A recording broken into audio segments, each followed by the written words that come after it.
We're going to use Gaussian elimination to solve this system of linear equations, and as we'll see, it has infinitely many solutions. We have to begin, of course, by writing the augmented matrix for the system, which we see here. In the first column, we have the coefficients of x1. In the second column, we have the coefficients of x2, and so on, and we have the constants on the right. By performing Gaussian elimination, we'll get this matrix into row echelon form.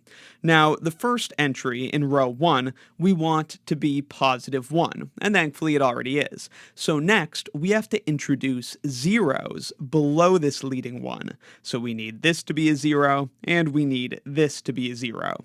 To that end, we'll subtract row 1 from row 2, so that this 1 becomes a 0, and we'll subtract 2 row 1 from row 3, so that this 2 becomes a 0 as well. And we see the result here. Of course, we have zeros below that leading 1, and then 0 minus 1 gives us negative 1, negative 2 minus negative 5 gives us positive 3, and 1 minus 3 gives us negative 2.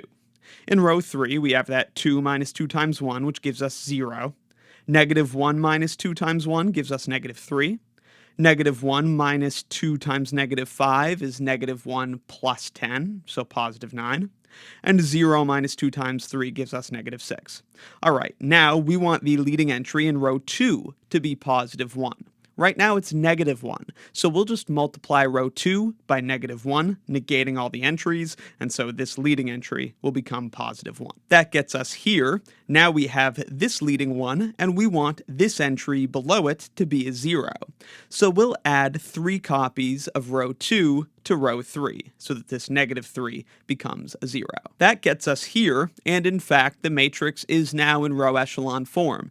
The entire third row is now zeros. 3 times 1 plus negative 3 is 0. 3 times negative 3 plus 9 is 0. And 3 times 2 plus negative 6 is 0. Now, having this row of zeros shouldn't be surprising, since we were anticipating infinitely many solutions. Since we have 3 unknowns, if we had 3 non-zero rows, that would be enough to determine exactly one solution. But since we don't have 3 non-zero rows, we only have 2, we'll actually have a free variable, and hence we'll see there are infinitely many solutions. So from row 1, we have x1 plus x2 minus 5x3 equals 3. From row 2, we have that x2 minus 3x3 equals 2, and of course there's no leading entry in column 3, which means x3 is a free variable. So let's say x3 equals this arbitrary parameter t. Then we'll replace x3 with t in those 2 above equations, and we'll solve each of these equations for the leading variable.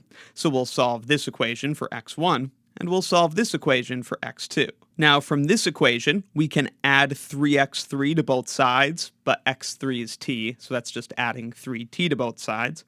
And we have x2 equals 2 plus 3t.